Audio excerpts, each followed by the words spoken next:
माँ सीता जी अपनी महिमा का भाव क्यों प्रकट कर रही हैं? क्योंकि बाराती कितने इंपॉर्टेंट हो गए। वैसे बाराती को तो बस इतना ही महत्व दिया जाता है, भोजन चाहि बरा। दंपति रूपई मातु धन, पिता पुत्र परिवार। दंपति रूपई मातु धन, दंपति को रूप चाहिए, एक दूसरे के प्रति वर को पूछे तो दुल्हन सुंदर होनी चाहिए, दुल्हन से पूछे तो वर को सुंदर मांगे। और जो पिता है वह तो मानो समधी सज्जन अच्छा मिले, अच्छा कुल गोत्र मिले, पिता पुत्र परिवार, उत्तम कुल बांधो चहे, भाई जो उत्तम कुल चाहते हैं। लेकिन बारातियों के लिए एक शब्द में कह दिया गया, भोजन चाहिए बारात। और आजकल जितना डम्फान बारातियों के लिए है, या आजकल जो भोजन की व्यवस्था का जो खुद खाओ वाली पद्धति है, उसका भी कारण कभी कभी लगता है कि बारातियों के नखरा को झेलने से अच्छा है एक काम करो, निकाल के खाने वाली पद्धति रख दो यार। हमारा भोजन देने वाला व्यक्ति सिर्फ पात्र में डालते रहे, वो निकाल के खाते रहे। पर आइए मैं आपको निवेदन करूं, सीता जी अपने महिमा का जो भाव प्रस्तुत कर रही हैं, उसके पीछे के भाव क्या है? एक बार जान लीजिए, भगवान राम को पाने के बाद, या भगवान राम ने जो धनुष का खंडन किया उस समय तक जो माँ सीता चिंतित रही, या माँ सीता जी ने भी मानो स्वयं धनुष से भी निवेदन किया, ओ हरू रघुपति ही निहारी। पूरे जनकपुर वासियों ने अपना पुण्य दिया राम जी को कि वो धनुष का खंडन करे और सिया जी के साथ उनका विवाह हो जाए।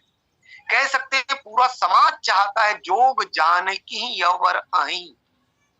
अभी तक माँ सीता जी ने अपने किसी प्रभाव का प्रदर्शन, अपनी महिमा को उद्घाटित नहीं किया है।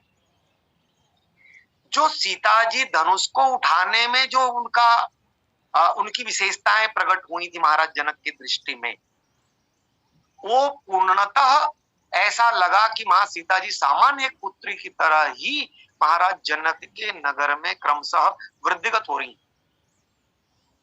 लेकिन आज जब बारात पहुंचा, बारात में महाराज दशरथ आए हैं, महाराज गुरुदेव वशिष्ठ जी महाराज आए हैं, सारे लोग आए हैं, अवधपुर भरत भाई, शत्रुघ्न जी और बहुत लोग आए हैं।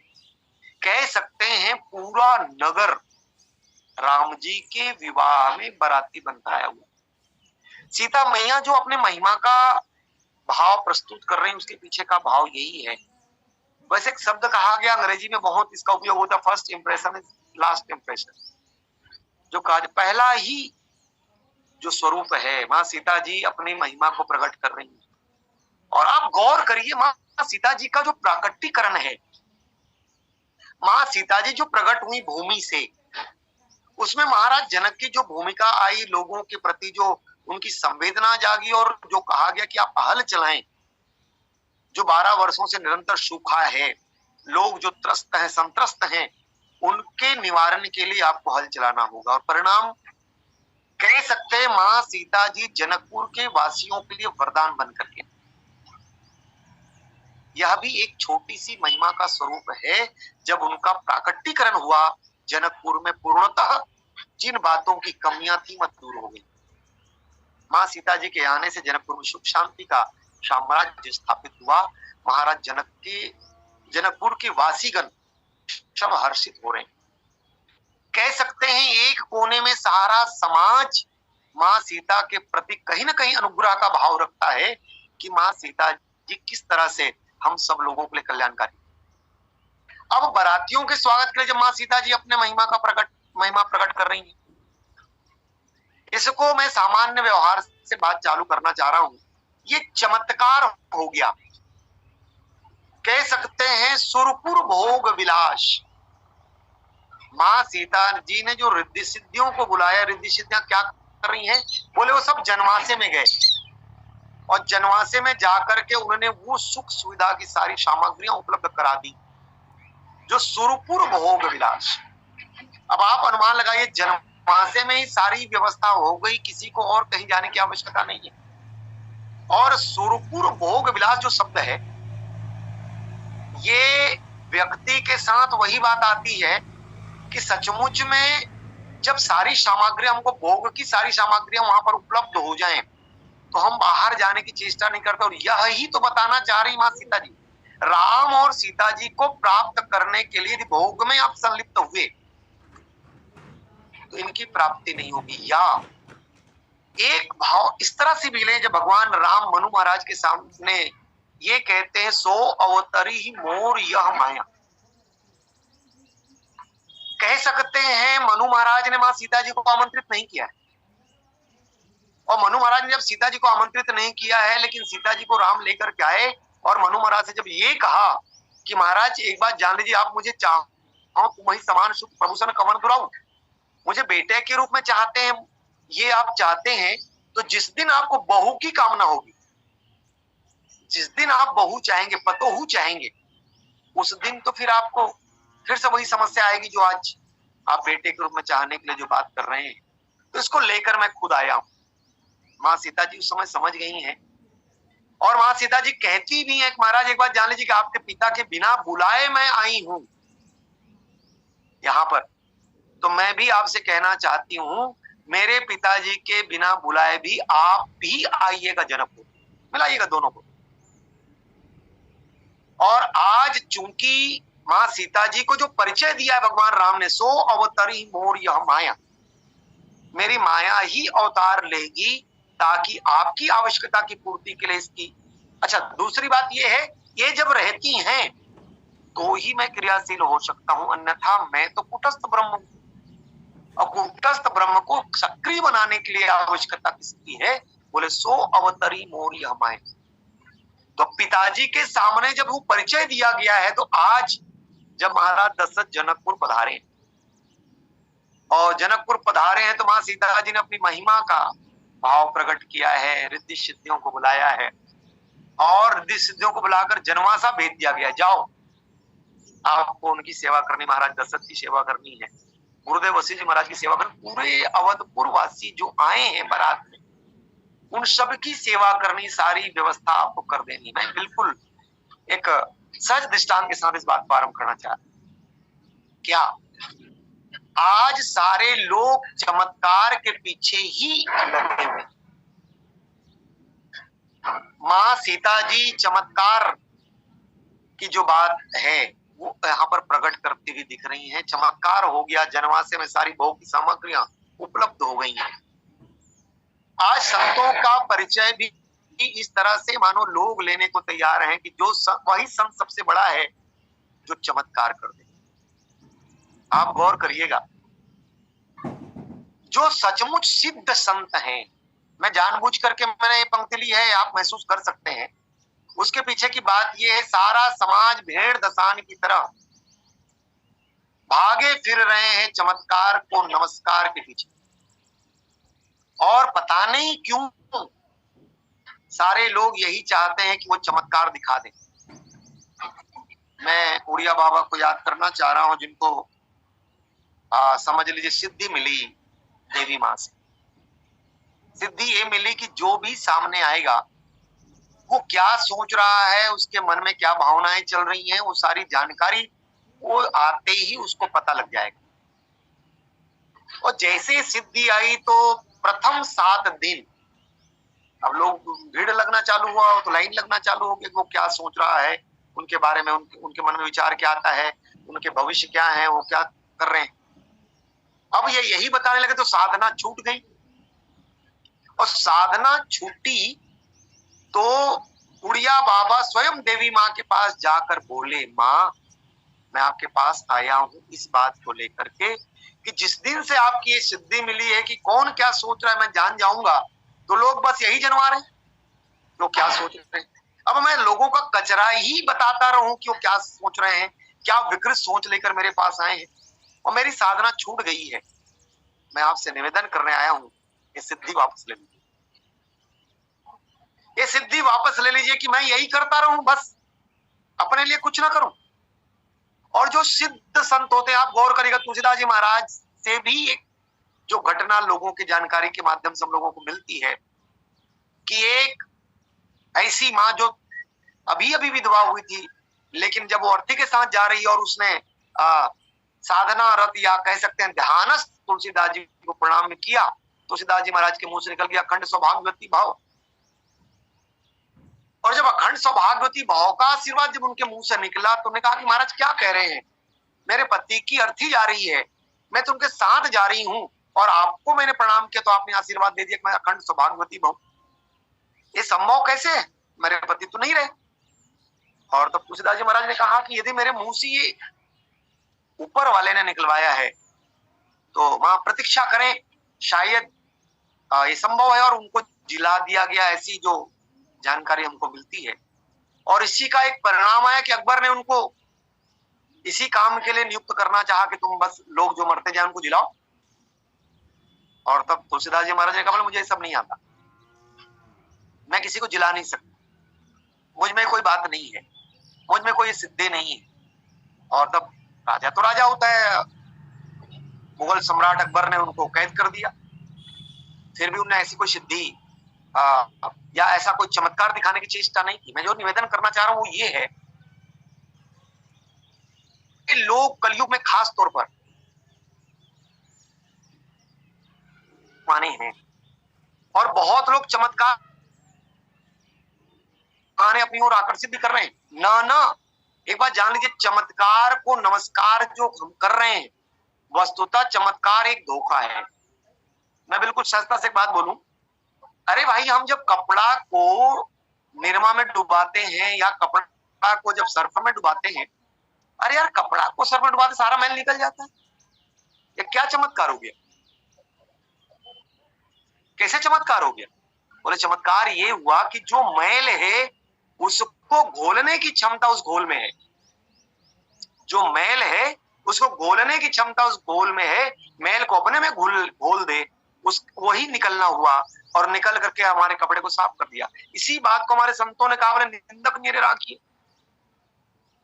अब यहाँ पर हम वहां फंस जाते हैं, निंदक निरे राखिए आंगन कुटी छबाए बिनु पानी साबुन बिना निर्मल करे सुभाए। अब आप अनुमान लगा, निंदक जो है आपके मैल को ही तो बता रहा है या हमारे मैल को, मैं आप कहूं उचित नहीं है। निंदा करने वाला व्यक्ति जो है वह निंदा करके हमारे मैल को ही तो बता रहा है कि हमारे दोष क्या है, और ये निंदा कर करके उसने हमारे मैल को अपने में घोल लिया। वो जहां पर भी चर्चा कर तुम्हारी निंदा कर रहा है। अच्छा, निंदा जो है कहीं ना कहीं निंदा के कारण अपने आप प्रशंसा हो रही नहीं हो रही, निंदा भी प्रशंसा का एक रूप हो गया। तो उज्जवल करके आपकी छवि को वो उज्जवल कर रहा है, लेकिन हम इसको चमत्कार मानने को तैयार नहीं। संतों ने कहा निंदक निरे राखी आंगन कुटी छपाए बिन पानी साबुन बिना निर्मल करे, लेकिन यहाँ पर इस चमत्कार को हम मानने को तैयार नहीं। मां सीता जी क्यों चमत्कार करी, एक उसका कारण ही यही है, भगवान राम जिस नगर के प्रति अति प्रेम करते हैं, अति प्रिय मोही यहाँ के वासी, मम धाम दा पुरी सुख रासी, अति प्रिय मोही। आप गौर करें, पत्नी का दायित्व क्या, हम लोग प्राय जब दाम्पत्य जीवन में जो जुड़ते हैं, आप गौर करिएगा, एक पति जिनको बहुत सम्मान देता है, जिनके बारे में निरंतर चर्चा करता है, आप दावा करते हैं कि पत्नी भी उनको उतना ही स्नेह करेगी या उनको सम्मान करेगी, उनको उतना सम्मान देगी। कई बार मन में प्रश्न आएंगे उसके कि ये इतना सम्मान जिनको देते हैं, लेकिन मैं इनको सम्मान क्यों दूं, क्योंकि जब वह भी एक टेस्ट करना चाहेगी, वह भी एक परीक्षण करना चाहेगी। पर मां सीता जी संदेश दे रही हैं, आंख मूंद कर जिसको आपने स्वीकार कर लिया है, उनके जितने प्रणम में हैं, उनके जितने प्रणम में हैं, उनके प्रति स्वाभाविक तौर पर वैसी परिणति ले आए कि उनके प्रणम में पर आपके द्वारा कोई ऐसी गतिविधि ना हो कि उनके प्रणम में को कोई दोषारोपण आप। मां सीता जी मानो संकेत दे रही हमारे नव वधुओं को या हमारी उन बेटियों को कि सचमुच में यदि आप विवाह होकर के कहीं जा रही हैं, आना है, उस घर को मैं जो चमत्कार की बात जो निवेदन कर रहा हूं, हमारे राजेश भाई एक बहुत बढ़िया दृष्टांत देते हैं। क्या बोले, एक बुजुर्ग महिला को एक युवती महिला सदवा विवाहित कथा में लेकर आई है। संयोग से उनका पेट खराब हुआ बुजुर्ग महिला का, उसे लेकर के वो समझ लो कपड़ा साफ करने ले गई, उनका जो उनकी गंदगी साफ करी, कपड़े साफ धुलवा धो करके उनको साफ कपड़ा पहनाकर फिर लाई।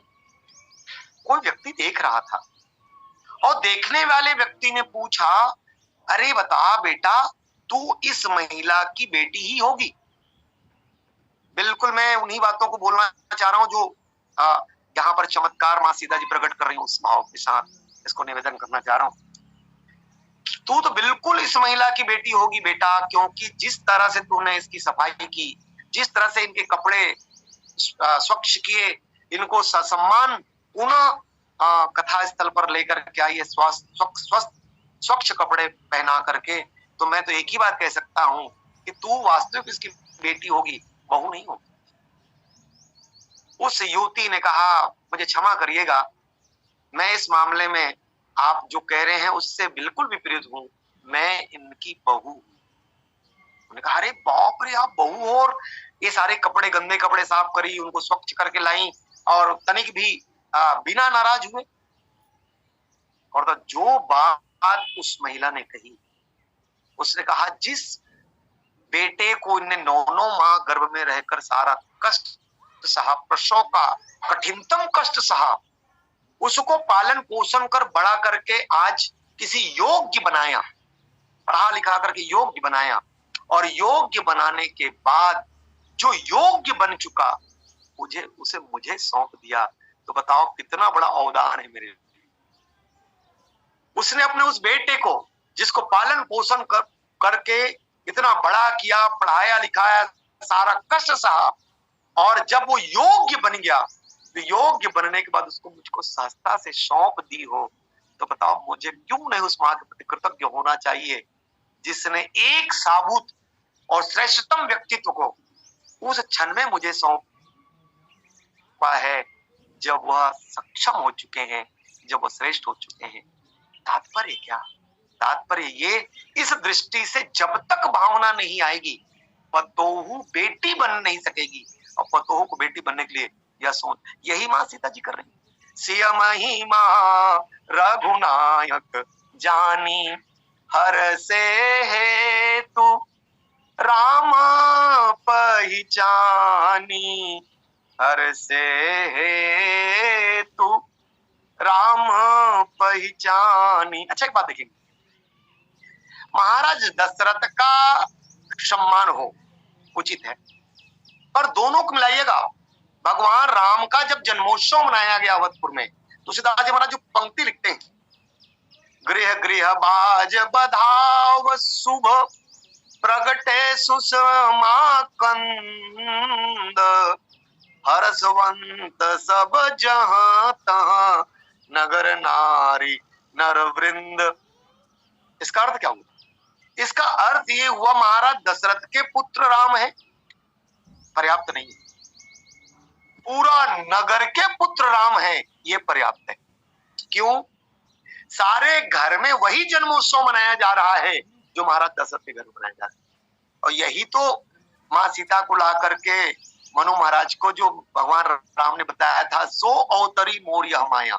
इनके बहाने अब आप अनुमान लगाए, जिन्होंने बेटा मान लिया, इसको मिलाएंगे हम वहां से। हालांकि मैं वो पंक्ति नहीं लेना चाह रहा हूं।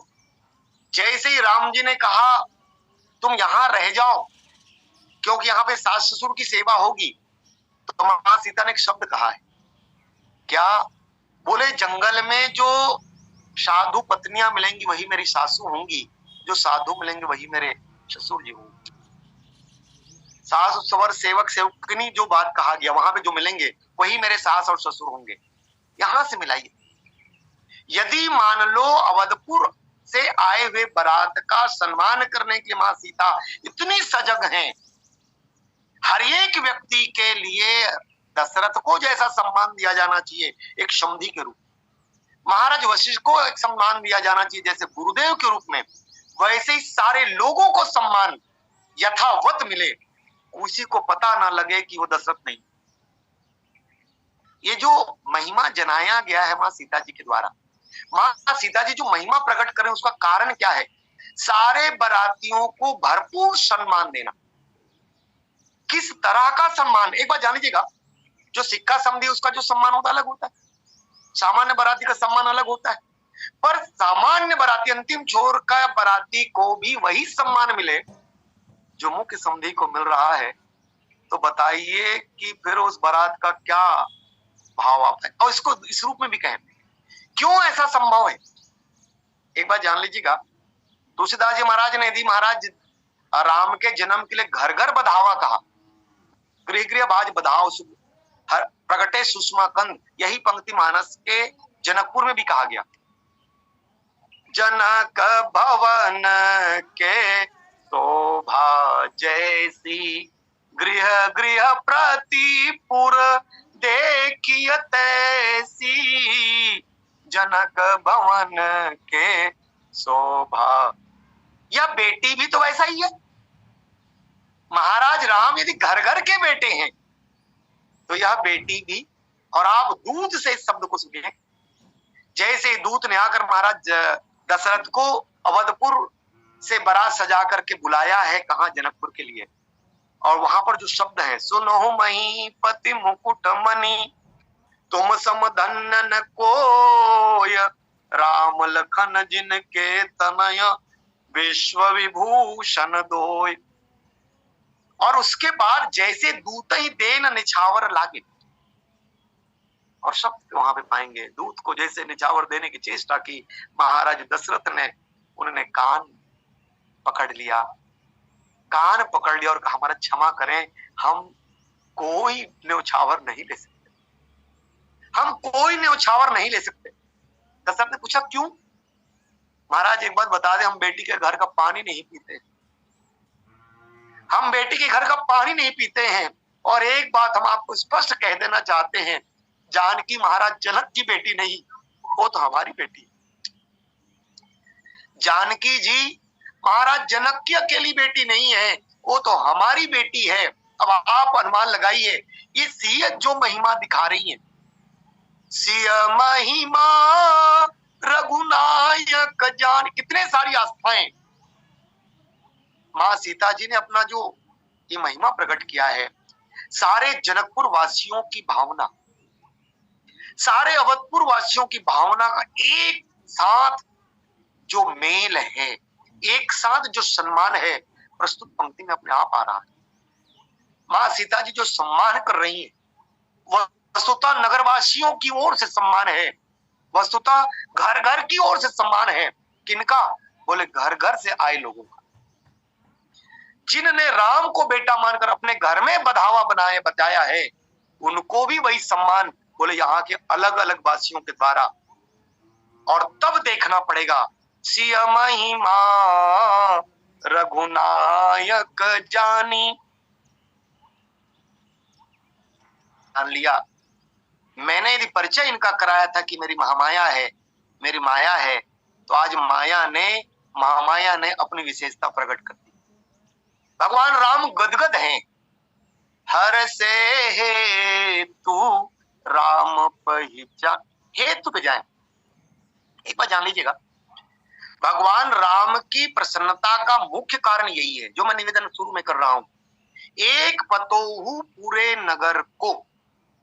और इसलिए हमारे छत्तीसगढ़ी में कहावत है, गांव में किसी की बेटी तो बोले हाँ ये बेटी, वो जो गांव का जोगी जोगड़ा बाहर का सिद्ध जो शब्द आया है, गांव की बेटी बिल्कुल बहुत पढ़ी लिखी भी हो तब भी वो बेटी कहलाएगी, अरे ऊपर बेटी था है, और बाहर से आई तो अपने आप पतोहू है, पतोहू बहू। और एक बात जान लीजिए, पतोहू अपने नगर पे किसी का सम्मान करे और किसी का नहीं, सबका सम्मान करे। अब आप अनुमान लगा लीजिए, जब भगवान राम के साथ मां सीता जी जाते तो वहां जो 6 शब्द आए हैं, पावा परम तत्व जनु जोगी, अमृत लहे जनु संतत रोगी, जन्म रनु पारस पावा, अंधई लोचन लाभ सुहावा मूक बदन जनु शारद छाई, मानव समर सूरज पाई। पृष्ठभूमि कहा, सिया महिमा रघुनायक जानी, हर्षे हेतु राम पहचानी। संबंधों को जब तक इस तरह से नहीं दिया जाएगा, संबंधों को इन बारीकियों से जब तक नहीं दिया जाएगा, राम राज्य की कल्पना असंभव है साहब। हम सबकी भूमिका है। एक पिता का दायित्व क्या है, एक पुत्र का दायित्व क्या है, एक पुत्री का दायित्व क्या है, एक पतोहू का दायित्व क्या है, सबको जब तक समायोजित नहीं करेंगे, सब अपनी अपनी भूमिका पर जब तक बेहतर नहीं आएंगे, समाज का निर्माण संभव नहीं। और समाज के निर्माण के लिए सबकी भूमिका है। माँ सीता जी आज सारे नगर वासियों की ओर से जो उनमें विशेषता है, सिया महिमा रघुनायक जानी, हर्षे हेतु।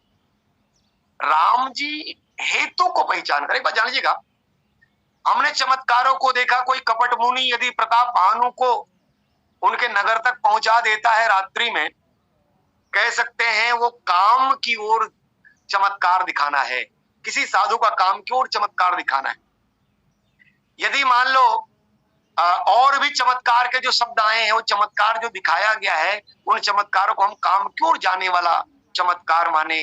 पर माँ सीता जी के जो चमत्कार है, हनुमान जी महाराज यदि सुखैन वैद्य को लेकर के आते तो राम की ओर लाने वाला चमत्कार, सुखैन वैद्य को जोकर उठाकर लाए, राम काम में उसका उनका सदुपयोग है। तो आज माँ सीता जी का जो ये सिद्धियों का उपयोग है, भरद्वाज जी महाराज जी जो सिद्धि का उपयोग करते हैं भरत जी के स्वागत के लिए, आपने देखा शस्त्रार्जुन का जो प्रकरण है जमदग्नि जी के साथ, या विश्वामित्र जी का जो प्रकरण है वशिष्ठ जी के साथ, उसका परिणाम आप जानते हैं। जमदग्नि कामधेनु, परिणाम शस्त्रार्जुन।